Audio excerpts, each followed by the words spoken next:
ಧರ್ಮಸ್ಯ ಗ್ಲಾನಿರ್ಭವತಿ ಭಾರತ ಅಭ್ಯುತ್ಥಾನಂ ಧರ್ಮಸ್ಯ ತದಾತ್ಮನಾಂ ಸೃಜಾಮ್ಯಹಮಿ ಪರಿತ್ರಣಾಯ ಸಾಧೂನಾಂ ವಿನಾಶಯ ಚ ದುಷ್ಕೃತಾಂ ಧರ್ಮ ಸಂಸ್ಥಾಪನಾರ್ಥಯಾಮಿ ಸಂಭವಾಮಿ ಯುಗೇ ಯುಗೇ ಯುಗೇ.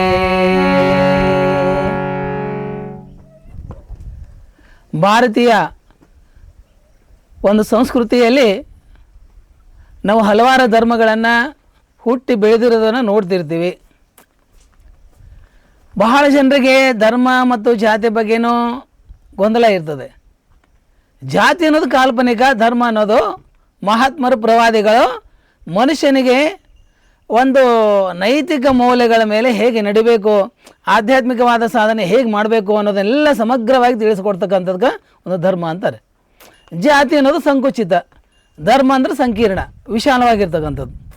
ಆದ್ದರಿಂದ ಒಬ್ಬ ಮನುಷ್ಯ ಧರ್ಮವಂತನಾಗಬೇಕಾದ್ರೆ ಮೊಟ್ಟ ಮೊದಲು ಏನು ಬೇಕು? ಅದಕ್ಕೆ ಸಂಸ್ಕಾರ ಅನ್ನೋದು ಬೇಕು. ಸಂಸ್ಕಾರ ಅಂದರೆ ಏನು? ಬಹಳ ಜನರಿಗೆ ಅದನ್ನು ಕೂಡ ಗೊಂದಲ ಇದೆ. ಸಂಸ್ಕಾರ ಅಂದರೆ ಏನು? ಯಾವುದಕ್ಕೆ ಸಂಸ್ಕಾರ ಅಂತಾರೆ ನೋಡ್ರಿ, ಪದಾರ್ಥ ಆಗಲಿ ವಸ್ತು ಆಗಲಿ ಮೂಲ ವಸ್ತುವಿನಿಂದ ಮೂಲ ಪದಾರ್ಥದಿಂದ ಪರಿವರ್ತನೆ ಹೊಂದು ಬೇರೆಂದು ರೂಪ ಪಡ್ತಕ್ಕಂಥದ್ದು ಪರಿವರ್ತನೆ. ಆ ಪರಿವರ್ತನೆಗೆ ಸಂಸ್ಕಾರ ಕೊಡೋದು ಅಂತಾರೆ. ಉದಾಹರಣೆಗೆ ಸಂಸ್ಕಾರ ಕೊಡಬೇಕಂದ್ರೆ ಹೆಂಗೆ? ಒಂದು ಆಕಳ ಸಗಣಿಗೆ ನಾವು ಸಂಸ್ಕಾರ ಕೊಟ್ಟಿವಿ ಅಂದರೆ ವಿಭೂತಿ ಆಗ್ತದೆ. ಆ ಹೊಲದಲ್ಲಿ ಬೆಳೆದಿರ್ತಕ್ಕಂಥ ಒಂದು ಭತ್ತ, ಆ ಭತ್ತಕ್ಕೆ ಸಂಸ್ಕಾರ ಕೊಟ್ಟು ಅಂದರೆ ಅಕ್ಕಿ ಆಗ್ತದೆ, ಇಡ್ಲಿ ಆಗ್ತದೆ, ಬೇರೆ ಬೇರೆ ಪದಾರ್ಥಗಳು ಮಾಡ್ಬೋದು. ಹಾಗೆ ಗೋಧಿಗೆ ಸಂಸ್ಕಾರ ಕೊಟ್ಟರೆ ಚಪಾತಿ ಆಗ್ಬೋದು, ಪಾಯಸ ಆಗ್ಬೋದು, ಬೇರೆ ಬೇರೆ ಪದಾರ್ಥಗಳು ಮಾಡ್ಬೋದು.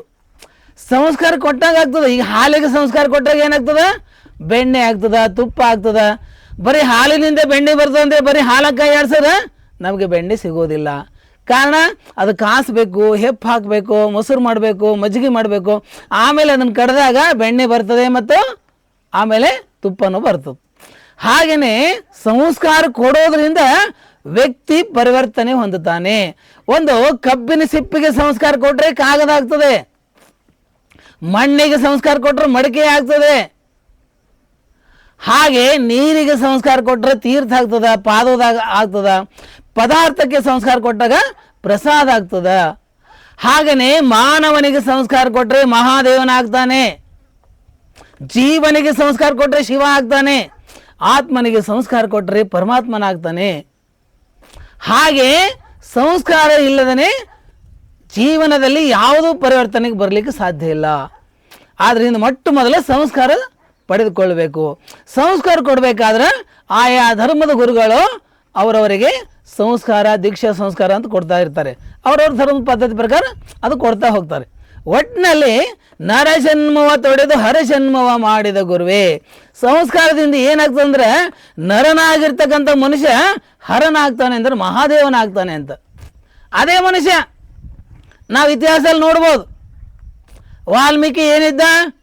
ಮಹಾ ದೊಡ್ಡ ಕಳ್ಳ ಇದ್ದ. ಆ ಹಾದಿಗೆ ಹೋಗೋರು ಬರೋರಿಗೆಲ್ಲ ಹಿಡಿದು ದರೋಡೆ ಮಾಡ್ತಿದ್ದ, ಲೂಟೆ ಮಾಡ್ತಿದ್ದ. ನಾರದರು ಬಂದು ಉಪದೇಶ ಮಾಡಿದ ಮೇಲೆ ಅವನಿಗೆ ಏನು ಪ್ರಜ್ಞೆ ಬಂತು, ಅರಿವು ಬಂತು. ಹೌದು, ನಾನು ಮಾಡೋದೆಲ್ಲ ತಪ್ಪಿದೆ, ಮಹಾಪಾಪ ಇದೆ. ಈ ಪಾಪದಲ್ಲೇ ನನ್ನ ಹೆಂಡತಿ ಮಕ್ಕಳು ಯಾರು ಕೂಡ ಪಾಲು ತಗೊಳ್ಳೋದಿಲ್ಲ. ನಾ ಮಾಡಿದ ಪಾಪ ನಾನೇ ಅನುಭವಿಸ್ಬೇಕಾಗ್ತದ. ಆದ್ದರಿಂದ ಈ ಪಾಪದ ಕೆಲಸ ಬಿಡಬೇಕು, ಗುರುಗಳ ಮಾರ್ಗದರ್ಶನದಲ್ಲಿ ನಡಬೇಕು ಅಂದ್ಕೊಂಡು ಅವ ಗುರುಗಳು ಹೇಳಿದಾಗ ಅವ ಎಂಥ ಮನಸ್ಸು ಐತಂದ್ರೆ ಅವನಿಗೆ ರಾಮ ಅಲ್ಲಕ್ಕೆ ಕೂಡ ಬರ್ತಿದ್ದಿಲ್ಲ ಅಂತ ಅವನಿಗೆ. ಆವಾಗ ನಾರದ್ರೇನೋ ನಿಂಗೆ ರಾಮ ಅಲ್ಲಕ್ಕೆ ಬರಲಿಲ್ಲ ಅಂದ್ರೆ ಮರ ಅಲ್ಲಕ್ಕೆ ಬರ್ತಿಲ್ಲ ಅಂತ ಕೇಳಿದ್ರ ಅಂತ. ಹಾಂ, ಮರ ಅಂತೀನಿ ರೀ ನಾನು. ಆ ಮರ ಅಂದ್ರೆ ಉಲ್ಟಾ ಮಾಡೋದು ರಾಮ ಆಯ್ತದದು. ಅದ್ರ ಕಡೆ ನೀನು ಮರ ಅನ್ಕೋತ ಕೂಡ ಇಲ್ಲೇ ನೀನು ತಪಸ್ ಮಾಡು, ನಿನ್ನ ಪಾಪ ಎಲ್ಲ ಪರಿಹಾರ ಆಗಿ ನೀನು ದೊಡ್ಡ ಒಳ್ಳೆ ವ್ಯಕ್ತಿ ಆಗ್ತಿ ಅಂದ್ಕೊಂಡು ನಾರದರು ಉಪದೇಶ ಮಾಡಿ ಸಂಸ್ಕಾರ ಕೊಟ್ಟರು ಅವರಿಗೆ. ಆವಾಗ ಮಹರ್ಷಿ ಅವರು ರತ್ನಾಕರ್ ಅಂತಿತ್ತು ಮೊದಲನೇ ಹೆಸರು ಅವ್ರದ್ದು. ವಾಲಿನೂ ಕೂಡ ಅಂತಿದ್ರು. ಅವ ಸುಮಾರು ವರ್ಷಗಳವರೆಗೆ ಸತತವಾಗಿ ತಪಸ್ಸು ಮಾಡಿದ್ರು, ಜಪ ಮಾಡಿದರು. ಎಷ್ಟ ಜಪ ಮಾಡಿದ್ರು ಅಂದರೆ ತನ್ನ ಸುತ್ತಮುತ್ತಲೆಲ್ಲ ಕೂಡ ಹುತ್ತು ಬೆಳೆದ್ಬಿಡ್ತು. ಕೂತ್ಕೊಂಡಾಗ ಹುತ್ತು ಬೆಳೆದು ಸುತ್ತಮುತ್ತ ಓಡಾಡ್ತಕ್ಕಂಥ ಮಂದಿಗೆ ಹುತ್ತಿನೊಳಗಿಂದು ರಾಮ್ ರಾಮ್ ರಾಮ್ ರಾಮ ರಾಮ ಶಬ್ದ ಕೇಳಿಸ್ತಾ ಇತ್ತಂತ. ಅಷ್ಟು ಅಘೋರವಾಗಿರ್ತಕ್ಕಂಥ ತಪಸ್ಸನ್ನು ಮಾಡಿದ ಮೇಲೆ ಇಡೀ ನಮ್ಮ ಜಗತ್ತಿನಲ್ಲಿ ಬಹಳ ದೊಡ್ಡ ಮಹರ್ಷಿಗಳಾಗಿ ಅವರು ಹೊರಹೊಮ್ಮಿದರು, ರಾಮಾಯಣವನ್ನು ಬರೆದರು.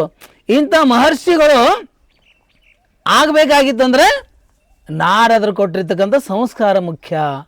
ಅದ್ರ ಕಡೆದು ಮೊದಲು ಮನುಷ್ಯನಿಗೆ ಸಂಸ್ಕಾರ ಬೇಕು. ಸಂಸ್ಕಾರ ಇಲ್ಲದಲ್ಲಿ ಏನೂ ಆಗ್ಲಿಕ್ಕಾಗೋದಿಲ್ಲ. ಅದಕ್ಕೆ ಮೊದಲು ಸಂಸ್ಕಾರಕ್ಕೆ ಹೋಗ್ಬೇಕಾದ್ರೆ ಗುರುಗಳ ಕಡೆ ಹೋಗಬೇಕು, ಗುರುಗಳಿಗೆ ಶರಣಾಗಬೇಕು. ಅವರು ಈ ನರಜನ್ಮ ಭವಬಂಧನವನ್ನು ಬಿಡಿಸಿ ಪರಮ ಸುಖವನ್ನು ತೋರಿಸ್ತಾರೆ. ಭವಿ ಎಂಬುದು ತೊಡೆದು ಭಕ್ತಿಯನ್ನಾಗಿ ಮಾಡಿಸ್ತಾರೆ. ಚೆನ್ನ ಮಲ್ಲಿಕಾರ್ಜುನನ ತಂದೆಯನ್ನು ಕೈವಶಕ್ಕೆ ಕೊಟ್ಟ ಗುರುವೇ ಶರಣ ಶರಣಾರ್ಥಿ ಅಂತ ಹೇಳ್ತಾರೆ ಅಕ್ಕಮಾದಿ ತಾಯಿಯವರು. ಅದಕ್ಕೆ ನರಜನ್ಮವನ್ನು ತೊಡೆದು ಹರಜನ್ಮ ಮಾಡ್ತಕ್ಕಂಥ ಸಾಮರ್ಥ್ಯ ಗುರುಗಳ ಹತ್ರ ಇರ್ತದೆ. ಅದಕ್ಕೆ ಯೋಗ್ಯವಾಗಿರ್ತಕ್ಕಂಥ ಗುರುಗಳ ಕಡೆ ಬಂದು ನಾವು ಸಂಸ್ಕಾರವನ್ನು ಪಡಿಬೇಕಂತಕ್ಕಂಥದ್ದು ಹೇಳ್ತಾರೆ. ಇನ್ನೊಂದು ಉದಾಹರಣೆ ಹೇಳ್ತೀನಿ ಸಂಸ್ಕಾರಕ್ಕೆ, ನಿಮಗೆ ಭಾಳ ಒಳ್ಳೆಯ ಉದಾಹರಣೆ, ಎಲ್ಲರಿಗೂ ಅರ್ಥ ಆಗ್ತದೆ. ಸಂಸ್ಕಾರ ಅಂದರೆ ಏನು ಎಲ್ಲರೂ ಕೂಡ ನಿಮ್ಗೆ ಅರ್ಥ ಆಗ್ಬೋದು. ಒಂದು ಊರೊಳಗೆ ಒಂದು ಬಂಡೆಗಲ್ಲು ಇತ್ತು ರೀ. ಆ ಬಂಡೆಗಲ್ಲು 12ನೇ ಹಿಸ ಅಂದ್ರೆ 12ನೇ ಹಿಸ ಒಳಗಡೆ ಭೂಮಿಯೊಳಗೆ ಮುಳುಗಿತ್ತು, ನೆಲದಾಗ. ಒಂದು 4ನೇ ಹಿಸ ಮೇಲೆ ತೇಲಿತ್ತು. ಅದ್ರ ದೊಡ್ಡ ಬಂಡೆಗಲ್ಲು ಸಿಕ್ಕಾಪಟ್ಟೆ ಬೆಳೆದಿತ್ತು, ಇತ್ತು. ಆ ಜನ ಎಲ್ಲ ಏನು ಮಾಡ್ತಿರೋ ಅದನ್ನು ತೆಗಿಯೋದು ಗೋಜಿಗೆ ಹೋಗಲಿಲ್ಲ. ಹೆಂಗಾರ ಅಂತ ತಿಳ್ಕೊಂಡು ಅದೇ ಬಂಡೆಗಲ್ ಮೇಲೆ ಅದು ನೋಡು ಹಾದಾಗಿತ್ತು. ಅಲ್ಲೇ ತಿಳ್ಕೊಂಡು ದನಗಳು, ಕರುಗಳು, ಜನಗಳು ಎಲ್ಲರೂ ಕೂಡ ಅದ್ರ ಮೇಲಿಂದ ಹೋಗ್ತಿದ್ರು, ಬರ್ತಿದ್ರು. ಹಿಂಗೆ ಸಾವಿರಾರು ವರ್ಷದಿಂದ ನಡ್ಕೊಂಡು ಬಂದಿತ್ತದು. ಆ ಊರಿಗೆ ಒಬ್ಬ ಏನು ಮಾಡಿದ, ಒಬ್ಬ ಶಿಲ್ಪಿ ಬಂದ. ಶಿಲ್ಪಿ ನಮ್ಮ ಭಾಷೆದಾಗ ಹೇಳ್ಬೇಕು ಒಡ್ರ ಬಂದ್ರಿ, ಕಲ್ಕುಟಿಗೆ ಬಂದ. ಆ ಶಿಲ್ಪಿ ಬಂದು ಊರು ಪ್ರಮುಖ ಹೇಳ್ದಂತ, ಈ ಕಲ್ಲು ತೆಗೆಸ್ಕೊಡ್ರಿ ನನಗೆ ಅಂದ್ರಂತ. ಅಲ್ರಿ ಇದು ಹೆಂಗೆ ತೆಗೆಸ್ಬೇಕು? ಅಲ್ಲಲ್ಲ ತೆಗೆಸ್ಕೊಡ್ರಿ, ನೀವು ಏನಾರು ಮಾಡಿ ತೆಗೆಸ್ಕೊಡ್ರಿ. ಸರಿ, ಊರು ಜನ ಎಲ್ಲ ಆಗಿ ಏನು ಮಾಡಿದ್ರು, ಆ ಕಲ್ಲನ್ನು ತೆಗೆಸ್ಕೊಟ್ರಂತ್ರಿ. ತೆಗೆಸ್ಕೊಟ್ಟ ಮೇಲೆ ಸುಮಾರು ತಿಂಗಳಗಟ್ಟಲೆ ಆ ಶಿಲ್ಪಿ ಕಲ್ಲು ಕಟ್ಟೋದು ಈ ಕಡ್ದು ಏನು ಮಾಡ್ದಂದ್ರೆ ದೊಡ್ಡ ಮಹಾತ್ಮರ ಮೂರ್ತಿ ಮಾಡ್ದಂತ. ಮಹಾತ್ಮರ ಮೂರ್ತಿ ಯಾಕೆ ಮಾಡ್ದಂತ, ಸ್ವಾಮಿ ವಿವೇಕಾನಂದ ಮೂರ್ತಿ ತಯಾರಾಯಿತು. ಆವಾಗ ಊರು ಜನ ಎಲ್ಲ ಕೂಡ ಏನು ಮಾಡಿದರು, ಆ ಮೂರ್ತಿಯನ್ನು ನಡು ಊರಾಗ ಪ್ರತಿಷ್ಠಾಪನೆ ಮಾಡಿದ್ರು. ಹಳ್ಳಿ ಊರು ಸುತ್ತಮುತ್ತ ಹಳ್ಳಿ ಜನಗಳೆಲ್ಲ ಬಂದು ಏನು ಮಾಡಿದ್ರು ಅಂದ್ರೆ ಆ ಮೂರ್ತಿಗೆ ನಮಸ್ಕಾರ ಮಾಡಿ, ಮಾಲಾರ್ಪಣೆ ಮಾಡಿ, ಕಾಯಿ ಕರ್ಪೂರ ನೈವೇದ್ಯ ಎಲ್ಲ ಕೊಟ್ಟು ಕೈ ಮುಗಿದು ನಮಸ್ಕಾರ ಮಾಡಕತ್ತರು. ಆದರೂ ಒಬ್ಬರು ತಲೆಯೊಳಗೆ ಬಂದಿಲ್ಲ, ಏನು ಈ ಕಲ್ಲು ಯಾವುದದಪ್ಪ, ನಮ್ಮ ಕೈ ಕಾಲಾಗಿ ಬಿದ್ದು 100 ವರ್ಷ ತುಳಿಸ್ಕೊಂಡಿದ್ದ ಕಲ್ಲದ, ನಮ್ಮ ಚಪ್ಪಲಿ ಕಾಲಲ್ಲಿ ತುಳಿಸ್ಕೊಂಡಿದ್ದ ಕಲ್ಲದ, ಈ ಕಲ್ಲಿಗೆ ಯಾಕೆ ನಮಸ್ಕಾರ ಮಾಡಬೇಕಂತ ಯಾರು ಅಂದಿಲ್ಲ. ಯಾಕೆ ಹೇಳ್ರಿ? ಒಬ್ಬ ಶಿಲ್ಪಿ ಬಂದು ಆ ಕಲ್ಲಿಗೆ ಸಂಸ್ಕಾರ ಕೊಟ್ಟನಲ್ಲ, ಕಡ್ದು ಮಹಾತ್ಮ ರೂಪಿಯಾಗಿ ಮಾಡ್ದನಲ್ಲ, ಆಗ ಅದು ಕಲ್ಲಾಗಿ ಉಳಿದಿಲ್ಲ. ಏನಾಗಿತ್ತು, ಮಹಾತ್ಮರ ಮೂರ್ತಿಯಾಗಿ ರೂಪುಗೊಂಡಿತ್ತಲ್ಲ. ಆ ಮಹಾತ್ಮರ ಮೂರ್ತಿಯಾಗಿ ರೂಪುಗೊಂಡಿದ್ದಕ್ಕೆ ಆ ಕಲ್ಲಿಗೆ ಯಾರೇ ತುಳಿದಿರಲ್ಲ ಎಲ್ಲರೂ ಕೂಡ ತಲೆಬಾಗಿ ನಮಸ್ಕಾರ ಮಾಡಕ್ಕೆ ಹತ್ತರ್ರಿ. ಕಾರಣ ಅದಕ್ಕೆ ಸಂಸ್ಕಾರ ಸಿಕ್ತು. ಹಾಗೇನೆ ಅಜ್ಞಾನದ ಅವಸ್ಥೆಯಲ್ಲಿ ಇರ್ತಕ್ಕಂಥ ಪ್ರತಿಯೊಬ್ಬ ಮನುಷ್ಯನು ಕೂಡ ಬಂಡೆಗಳ ಥರ ಇದ್ದಂಗೆ ಇರ್ತಾನೆ ರೀ. ಆರು ಗುರುಗಳ ಉಪದೇಶದಿಂದ ಅವನು ತಿದ್ದುಕೊಂಡಂದ್ರೆ ಅವನಿಗೆ ಏನಾಗ್ತದ, ಎಂಥ ಮನುಷ್ಯ ಇದ್ರು ಇವ ಸೆರೆ ಕುಡ್ಕಿದ್ದನ್ರಿ ಈಗ ಹೆಂಗಾಗೇನ್ರಿ ಅಂತಾರೆ. ಆದರೆ ಎಂಥವನೇ ಇರಲಿ, ತನ್ನ ಹಿಂದಿನ ತಿಳಿಲಾರ್ದಕ್ಕೆ ದುಶ್ಚಟಗಳು ಮಾಡಿರ್ಬೋದು, ಅವೆಲ್ಲ ಬಿಟ್ಟು ಪಾಪ ಪರಿಹಾರ ಮಾಡಿಕೊಂಡು ಒಳ್ಳೆ ಮನುಷ್ಯ ಆಗ್ಲಿಕ್ಕೆ ಬರ್ತದೆ. ಯಾವಾಗ ಅಂದ್ರೆ ಅದು ಸಂಸ್ಕಾರದಿಂದ ಮಾತ್ರ ಸಾಧ್ಯ ಆಗ್ತದೆ. ಗುರುಗಳು ಒಳ್ಳೆ ಗುರುಗಳ ಸಂಸ್ಕಾರ ಕೊಟ್ಟರೆ ಒಬ್ಬ ಮನುಷ್ಯ ಇದ್ದವ ನರ ಆಗಿ ಹರ ಆಗ್ತಾನೆ. ಆದ್ದರಿಂದ ಈ ಉದಾಹರಣೆ ನೋಡಿ ನಮಗೆ ಗೊತ್ತಾಗ್ತದೆ, ಒಬ್ಬ ಎಂಥ ಮನುಷ್ಯನೂ ಕೂಡ ಕಗ್ಗಲ್ಲಿನಂತಕ್ಕಂಥ ಇರ್ತಕ್ಕಂಥ ಕಲ್ಲಾದರೂ ಕೂಡ ಒಬ್ಬ ಶಿಲ್ಪಿ ಅದನ್ನು ಕೆತ್ತಿ ಏನು ಮಾಡ್ತಾನೆ, ಅದನ್ನು ಒಳ್ಳೆ ರೂಪ ಅಂದ್ರೆ ಮಹಾತ್ಮರ ಮೂರ್ತಿಯಾಗಿ ರೂಪುಗೊಳಿಸ್ತಾನಲ್ಲ. ಆದ್ದರಿಂದ ವಿಶೇಷತೆ ಏನಂತಂದರೆ ಅಲ್ಲಿ ಪರಿವರ್ತನೆ ಹೊಂದುತ್ತಾ ಬಂಡೆಗಲ್. ಆ ಬಂಡೆಗಲ್ ಪರಿವರ್ತನೆ ಹೊಂದಿದ್ದಕ್ಕೆ ಆ ಬಂಡೆಗಲ್ಲಿಗೆ ಆ ಮೂರ್ತಿಗೆ ಏನಂದು ನಾವೆಲ್ಲ ಇವತ್ತಿಗೂ ಕೂಡ ಎಷ್ಟೋ ಗುಡಿಗುಂಡಾರಗಳಿರ್ತಕ್ಕಂಥ ಮೂರ್ತಿಗಳೆಲ್ಲ ಕಲ್ಲಿಂದ ಮಾಡಿದವ ನಾವು ಅನ್ಬೋದು. ಇದೇನ್ರಿ ಕಲ್ಲು? ಆ ಕಲ್ಲಿಗೆ ಮಹಾತ್ಮರ ರೂಪ ಆಗಿ, ದೇವರ ರೂಪವಾಗಿ, ದೇವತೆಗಳ ರೂಪವಾಗಿ ರೂಪುಗೊಂಡಿರ್ತದಲ್ಲ, ಅದಕ್ಕೆ ಜನ ಮನುಷ್ಯರು ಗೌರವ ಕೊಡ್ತಾರೆ, ಅದಕ್ಕೆ ಪೂಜ್ಯ ಭಾವದಿಂದ ನೋಡ್ತಾರೆ. ಹಾಗೆಯೇ ಕೂಡ ಪ್ರತಿಯೊಬ್ಬ ಮನುಷ್ಯನು ಕೂಡ ಸಮಾಜದಲ್ಲಿ ಒಳ್ಳೆಯವನಾಗ್ಲಿಕ್ಕೆ ಬರ್ತದೆ, ಮಹಾತ್ಮನಾಗ್ಲಿಕ್ಕೆ ಬರ್ತದೆ. ಅವರೆಲ್ಲರೂ ಕೂಡ ಹಿಂದಿನ ಮಹಾತ್ಮರಲ್ಲಿ ಇತಿಹಾಸ ಆಗಿದ್ದವರೆಲ್ಲ ಸ್ವಾಮಿ ವಿವೇಕಾನಂದರು, ಅರವಿಂದರು, ಬಸವಣ್ಣನವರು, ಅಕ್ಕಮಹಾದೇವಿ ತಾಯರು, ಶರಣರು, ಸಂತರು, ದಾರ್ಶನಿಕರು, ದಾಸರು ಎಲ್ಲರೂ ಕೂಡ ತಾಯಿ ತಂದೆ ಹೊಟ್ಟೆಯಿಂದ ಹುಟ್ಟಿದವರ. ಯಾರು ಆಕಾಶದಿಂದ ಇಳಿದು ಬಂದಿಲ್ಲ, ಯಾರು ಭೂಮಿ ಭೇದಿಸ್ಕೊಂಡು ಮೇಲೆ ಬಂದಿಲ್ಲ.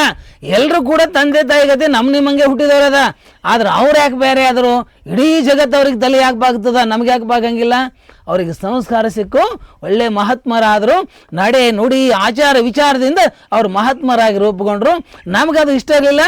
ನಾವು ಭವಬಂಧನದಲ್ಲಿ ಬಿದ್ದು ಇದೇ ಸಂಸಾರ ಜಂಜಾಟದಲ್ಲಿ ಒದ್ದಾಡಿ ಬರೀ ಇದೇ ಒಳಗೆ ನಾವು ಏನು ಮಾಡ್ತಿದ್ವಿ, ಇದರೊಳಗೆ ನಾವು ಏನಂತಾರೆ ಬಸವಣ್ಣ ಹೇಳ್ತಂದ ಕಡೆ ಹಸಿದು ಏನಂದರೆ ಒಂದು ಕಪ್ಪೆ ಏನು ಮಾಡಿತ್ತಂದ್ರೆ ಅದು ಹೇಳ್ತಾರೆ ಭಾಳ ಚಂದ, ಹಸಿದು ಹಾವಿನ ಹೆಡೆಯ ಅಂದ್ರೆ ಒಂದು ಹಾವು ಏನು ಮಾಡ್ತದ ಹಿಂಗೆ ಹೆಡೆ ತಕೊಂಡು ನಿಂತಿರ್ತದ ಅಂತ. ಹೆಡೆ ತಕೊಂಡು ನಿಂತಿರ್ತಾಗ ಅದು ಹಾವಿನ ಬಾಯಿಗೆ ಏನಿರ್ತದ ಅಂದ್ರೆ ಒಂದು ನೊಣ ಇರ್ತದೆ ರೀ, ಒಂದು ಹಲ್ಲಿ ಇರ್ತದ. ಆ ಹಲ್ಲಿಗೆ ಅದಕ್ಕೆ ಹಿಡಿದಿರ್ತದ. ಆದ್ರೆ ಹಲ್ಲಿ ಏನು ಮಾಡ್ತದ ಗೊತ್ತದ, ಮುಂದೆ ಹಾರ್ತಕ್ಕಂಥ ನೊಣಗಳಿಗೆ ಆಸೆ ಮಾಡ್ತದಂತ. ಅಂದ್ರೆ ಇದು ಸಂಸಾರವೆಂಬುದೊಂದು ಗಾಳಿಯ ಸೊಡರು, ಸಿರಿ ಎಂಬುದೊಂದು ಸಂತೆಯ ಮಂದೆ ಕಂಡಯ್ಯ ಇದನ್ನೆಚ್ಚಿ ಕೆಡಬೇಡ ಬರಿದೆ, ಸಿರಿ ಎಂಬುದು ಮರೆತು ನಮ್ಮ ಕೂಡಲ ಸಂಗಯ್ಯನ ಮರೆಯದೆ ಪೂಜಿಸು ಅಂತಾರೆ.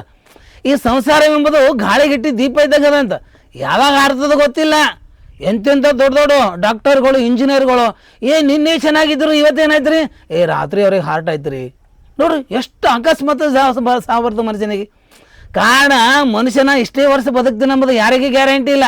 ಅದಕ್ಕೆ ಇರುವ ತನಕನೇ ಒಳ್ಳೆ ಕೆಲಸ ಮಾಡು ನೀನು ಅಂತ ನಮಗೆ ಮಹಾತ್ಮರೆಲ್ಲ ಉಪದೇಶ ಮಾಡ್ತಾರೆ. ಅದಕ್ಕೆ ಸಂಸ್ಕಾರದಿಂದ ನಾವೆಲ್ಲರೂ ಕೂಡ ದೊಡ್ಡ ವ್ಯಕ್ತಿಗಳಿಗೆ ಆಗಲಿಕ್ಕೆ ಬರ್ತದೆ ಅಂತಕ್ಕಂಥದ್ದು ಸಾಕಷ್ಟು ಉದಾಹರಣೆಗಳು ನಮ್ಮ ಮುಂದಿವೆ. ಆದರೆ ಇದು ಬಂಧುಗಳೇ, ನಾವೆಲ್ಲರೂ ಧರ್ಮ ಸಂಸ್ಕಾರವನ್ನು ಪಡ್ಕೊಂಡು ಧರ್ಮವಂತರಾಗಿ ಬದುಕಿದರೆ ಈ ಸಮಾಜಕ್ಕೂ ಒಳ್ಳೆಯದಾಗ್ತದೆ, ನಮಗೂ ಒಳ್ಳೆಯದಾಗ್ತದೆ, ಊರಿಗೂ ಒಳ್ಳೆಯದಾಗ್ತದೆ. ಇವತ್ತು ನಾಳೆ ಸಮಾಜದಲ್ಲಿ ದೇವರು ಧರ್ಮಗಳಿಗೆ ಗೌರವ ಕೊಡ್ತಕ್ಕಂಥ ಜನ ತುಂಬ ಕಡಿಮೆ ಆಗಿದ್ದಾರೆ. ಇಂದಿನ ಸೋಷಿಯಲ್ ಮೀಡಿಯಾ ಅಂದರೆ ಸಾಮಾಜಿಕ ಜಾಲತಾಣದ ಕಾಲದಲ್ಲಿ ಎಲ್ಲ ಯುವಜನತೆ ಏನಾಗಿಬಿಟ್ಟದಂದರೆ ಬರೀ ಅದರೊಳಗೆ ಒಂದು ಲೋಕದಾಗ ಮುಳುಗಿಬಿಟ್ಟದ. ಅವ್ರಿಗೆ ಏನಂಬುದೇ ಗೊತ್ತಿಲ್ಲ. ಅದಕ್ಕೆ ಹೇಳ್ತಾರೆ ಬಸವಣ್ಣ ಒಂದು ಕಡೆ ಮಾತು ಬರ್ತದ, ಏನು ಇಂಥ ಮನುಷ್ಯರಿಗೆ ನೀವು ಎಷ್ಟು ಪ್ರಯತ್ನ ಮಾಡಿದ್ರು ಕೂಡ ಅವ್ರ ಗುಣ ಬಿಡಂಗಿಲ್ಲ ಅಂತ್ರಿ. ಬೆಲ್ಲದ ಕಟ್ಟೆಯ ಕಟ್ಟಿ ಬೇವಿನ ಬೀಜವ ಬಿತ್ತಿ ಜೇನುತುಪ್ಪ ನೇರಡೆ ಆ ಬೆಳ್ತಕ್ಕಂಥ ಬೇವಿನ ಗಿಡ ಸಿಹಿ ಆಗ್ತದೆ ಏನಂತ ಕೇಳ್ತಾರ. ಯಾರೊಬ್ಬ ಬೆಲ್ಲದ ಕಟ್ಟೆ ಕಟ್ಟಿದ್ನಂತ, ಅದಕ್ಕೆ ಬೇವಿನ ಬೀಜ ಬಿತ್ತದನಂತ, ದಿನ ನೀರು ಹಾಕೋ ಬದಲೇ ಜೇನುತುಪ್ಪ ಹಾಕ್ತೀನಿ ಅಂತ. ಗಿಡ ಬೆಳೆದು ಹೊಡೆದಾಯ್ತು, ಅದ್ರ ಕಾಯಿ ಹೆತ್ತದು, ಕಾಯಿ ತೆಗೆದು ನೋಡಿದ್ರೆ ಮತ್ತೆ ಕೈನೇ ಇದ್ದು ಅಂತ. ಅದಕ್ಕೆ ಈ ಕೆಟ್ಟ ಮನುಷ್ಯರು ಏನಿರ್ತಾರಲ್ಲ, ದುರ್ಗುಣ ಇದ್ದಿರ್ತಕ್ಕಂಥ ಜನಗಳಿಗೆ ನೀವು ಎಷ್ಟೇ ಉಪದೇಶ ಮಾಡ್ರಿ, ಎಷ್ಟೇ ಸಂಸ್ಕಾರ ಕೊಡ್ರಿ, ಮತ್ತೂ ಕೂಡ ಅವ್ರು ಪೂರ್ವ ಗುಣ ಬಿಡಂಗಿಲ್ಲ ಅಂತವ್ರೆಲ್ಲ. ಅದಕ್ಕೆ ಅಂಥವ್ರು ಹಂಗಿರ್ತಾರೆ.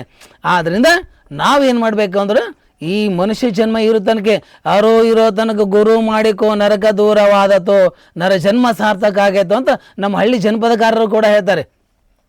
ಎಲ್ಲೋ ಮನುಷ್ಯ ಚಿತ್ತಿಟ್ಟು ಕೇಳನು ಗುರು ಹಿರಿಯರ ವಾಣಿ, ಮಾಯದ ಮನಸ್ಸಿಗೆ ಮರ್ದನ ಮಾಡಲಾಗ ಜ್ಞಾನದ ಮುಗುರಾಣಿ ಅಂತ ಹೇಳ್ತಾರೆ. ಈ ಮಾಯದ ಮನಸ್ಸಿಗೆ ಮರ್ದನ ಮಾಡಬೇಕಾದ್ರೆ, ನಿಗ್ರಹ ಮಾಡಬೇಕಾದ್ರೆ ಜ್ಞಾನದ ಮುಗುರಾಣಿ ಬೇಕು, ಜ್ಞಾನದ ನಿಯಂತ್ರಣ ಬೇಕು. ಆವಾಗ ಅದನ್ನು ನಿಯಂತ್ರಣ ಆಗ್ಲಿಕ್ಕೆ ಸಾಧ್ಯ ಆಗ್ತದೆ. ಆದ್ದರಿಂದ ಇವೆಲ್ಲವೂ ಹೇಗೆ ಸಾಧ್ಯ ಅಂದರೆ ಕೇವಲ ಒಂದು ಸಂಸ್ಕಾರದಿಂದ ಮಾತ್ರ ನಮಗೆ ಸಾಧ್ಯ ಆಗ್ತದೆ.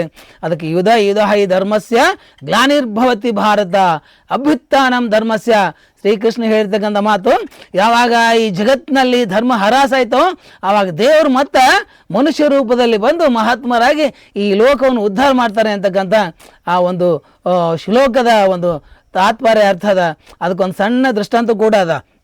ಕೆಲವು ಮಂದಿ ಕೇಳಿದ್ರಂತ, ಅಲ್ರಿ ದೇವರೇ ಯಾಕೆ ಈ ಭೂಮಿಗೆ ಬರಬೇಕು, ಅವತಾರ ತಾಳಿ ಲೋಕವನ್ನು ತಿದ್ದಬೇಕಾದ್ರೆ ಅವನ ಬಳಿ ಶಿವದೂತಿದ್ದು ಅವನ ಬಳಿ ಬೇಕಾದಷ್ಟು ಜನ ಇರ್ತಾರೆ, ಅವ್ರಿಗೆ ಕಳಿಸ್ಕೊಡ್ಬೋದಲ್ಲ ಅಂತ ಯಾರೊಬ್ಬರು ಕೇಳಿದ್ರಂತ. ಆಗ ಒಬ್ಬ ರಾಜ ಮಂತ್ರಿ ಕೇಳಿದಂತ ಇದೇ ಪ್ರಶ್ನೆ, ದೇವರೇ ಯಾಕೆ ಭೂಮಿಗೆ ಬರಬೇಕು, ಅವನ ದೂತರಿಗೆ ಆಗಬಹುದಲ್ಲ ಅಂತ. ಆಗ ಮಂತ್ರಿ ಏನಂತ, ಮಂತ್ರಿ ಇದಕ್ಕೆ ಸಮಯ ಬಂದಾಗ ನಾನು ನಿಮ್ಗೆ ಉತ್ತರ ಕೊಡ್ತೀನಿ ಅಂತ. ಸರಿ ಅಂತ ತಿಳ್ಕೊಂಡು ಒಂದು ಸರಿ ಏನು ಮಾಡಿದ್ರು, ವನವಿಹಾರ ಹೋಗ್ಲಿಕ್ಕೆ ಪಿಕ್ನಿಕ್ ಅಂತಾರಲ್ಲ, ಆ ವನವಿಹಾರ ಹೋಗ್ಲಿಕ್ಕೆಲ್ಲ ತಯಾರಾಗಿ ಹೋದ್ರಂತ. ಹೋಗುವಾಗ ಇವ ಏನು ಮಾಡ್ತೀನಿ, ಒಂದು ಕರ್ಪೂರದ ಗೊಂಬೆ ಮಾಡ್ಕೊಂಡಿನಿ ರೀ. ಆ ರಾಜನಿಗೆ ಒಂದು ಸಣ್ಣ ಮಗು ಇತ್ತು ರೀ, ಸಣ್ಣ ಮಗು ಇತ್ತು. ಆ ಮಗುವಿನ ಥರನೇ ಒಂದು ಗೊಂಬೆ ಮಾಡ್ಕೊಂಡು ಇವರು ಎಲ್ಲರೂ ಟೋಕ್ರಿದಾಗ ಹೋಗ್ಬೇಕಾಗಿತ್ತು. ಟೋಕ್ರಿ ನದಿ ದಾಟಿ ಆಚೆ ಕಡೆ ಹೋಗ್ಬೇಕಾಗಿತ್ತು ರೀ. ಎಲ್ಲರೂ ಕೂತ್ಕೊಂಡು ರಾಜ ಪರಿವಾರ ಎಲ್ಲ ಕುಂತ್ಕೊಂತು, ಮಂತ್ರಿ ಕೂತಿದ್ರು, ಎಲ್ಲ ಕೂತಿದ್ರು. ಆವಾಗ ನಡುವು ನೀರಾಗ ಹೋಗಿತ್ತು ದೋಣಿ. ಹೋದಾಗ ಏನು ಮಾಡ್ದೆ ಮಂತ್ರಿ, ಏನು ಮಾಡ್ದಂದ್ರೆ ಆ ರಾಜನ ಮಗುನ ತೊಗೊಂಡು ಹೀಗೆ ಎತ್ಕೊಂಡು ಆಡಿಸ್ಲಿದ್ದೀನಿ ರೀ. ಯಾವಾಗಲೂ ಆಡಿಸ್ತಿದ್ದ, ರೂಢಿನೇ ಇರ್ತದೋ, ಎಲ್ಲರೂ ಒಪ್ಕೋತರು. ಆದ್ರೆ ಆಡಿಸ್ತಾ ಏನು ಮಾಡ್ದೆ, ಖರೆ ಮಗುವಿಗೆ ಮುಚ್ಚಿಟ್ಟ ಯಾರಿಗೆ ಗೊತ್ತಲ್ಲಾರ್ದಾಗ ಅದು ಕರ್ಪೂರ ಗೊಂಬೆ, ಅದು ಗೊಂಬೆ ತಂದಿದ್ದಲ್ಲ ಮಗುವಿನಂತದ, ಆ ಗೊಂಬೆ ಒಂದು ಸ್ವಲ್ಪ ಆಡಿಸಿದಾಗ ಮಾಡಿ ನೀರಾಗ ಬೇಸಾಕ್ಬಿಟ್ರಿ. ಬಿಸಾಕದ ಕೂಡಲೇ ರಾಜ ನೋಡಿ ಗಾಬರಿ ಆದ. ಅರೆ ನನ್ನ ಕೂಸಿಗೆ ಒಳಗೆ ಬಿಸಾಕ್ನಲ್ಲ, ಎಂಥ ದುಷ್ಟು ಅಂದ್ಕೊಂಡು ಯಾರಿಗೆ ಹೇಳಿಲ್ಲ ಕೇಳಿಲ್ಲ. ಅದೇ ರೀತಿ ಹಾಗೆ ಮೈಗೆ ಬಟ್ಟೆನೂ ತೆಗ್ದಿಲ್ಲ, ದಡಲ್ಲಂತ ನೀರಾಗಿ ಸಿಡಿದು ಬಿಟ್ಟವ. ಸಿಡಿದು ಬಿಟ್ಟು ಅದು ಒಳಗೇನು ಮುಳುಗ್ತಾ ಇತ್ತಲ್ಲ, ಆ ಗೊಂಬೆನ ತೊಗೊಂಡು ಮ್ಯಾಲೆ ಬಂದ ಕೂಡಲೇ ರಾಜ ಅಂದ, ಯಾಕಪ್ಪ ಈ ಥರ ಮಾಡಿದೆ ಅಂತ ಕೇಳ್ದ ಅವನಿಗೆ. ಮಹಾರಾಜರೇ, ನಿಮ್ಮ ಪ್ರಶ್ನೆಗೆ ಉತ್ತರ ಕೊಡಬೇಕಾಗಿತ್ತು. ಅವಾಗಂದ, ನನ್ನ ಪ್ರಶ್ನೆಗೆ ಏನು ಉತ್ತರ ಕೊಟ್ಟು? ನನಗೇನು ಅರ್ಥ ಆಗಿಲ್ಲ. ಅಲ್ರಿ, ನಿಮ್ಮ ಮಗು ಬಿತ್ತು ಒಳಗಂತ ತಿಳ್ಕೊಂಡು ನೀವೇನು ಮಾಡಿದ್ರಿ? ಇಷ್ಟು ಮಂದಿ ಇದ್ದೀವಿ, ನಮಗೆ ಯಾರಿಗಾರ ಹೇಳ್ಬೋದಾಗಿತ್ತಲ್ಲ, ನೀವೇ ಯಾಕೆ ಒಳಗೆ ಸಿಡಿದ್ರಿ? ಹಂಗೆ ಶಿವನಿಂದ ಹುಟ್ಟಿರ್ತಕ್ಕಂಥ ಮಕ್ಕಳು, ಯಾಕಂದ್ರೆ ಪರಮಾತ್ಮ ಪಿತಾ ಅಂತಾರೆ, ಈ ಲೋಕವನ್ನು ಹುಟ್ಟಿಸ್ತಕ್ಕಂಥ ತಂದೆ ಅಂತಾರೆ. ಆ ತಂದೆಗೆ, ಪರಮಾತ್ಮ ಅಂತ ತಂದೆಗೆ ಈ ಮನುಷ್ಯ ಹಾಳಾಗ್ತಿದ್ರೆ ನೋಡ್ಲಿಕ್ಕೆ ಆಗೋದಿಲ್ಲ.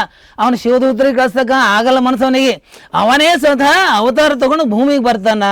ನೀವು ಹೆಂಗೆ ನಿಮ್ಮ ಮಗು ತೊಗೊಂಡು ಬಿತ್ತಂತ ಗಾಬರಿ ಆಗಿರಲ್ಲ, ಹಾಗೇನೆ ದೇವ್ರು ಏನು ಮಾಡ್ತಾನ, ಈ ಭೂಮಿಗೆ ಬಂದು ಜನಗಳ ಉದ್ಧಾರಕ್ಕಾಗಿ ಮಹಾತ್ಮರ ರೂಪದಲ್ಲಿ ಬರ್ತಾನವ.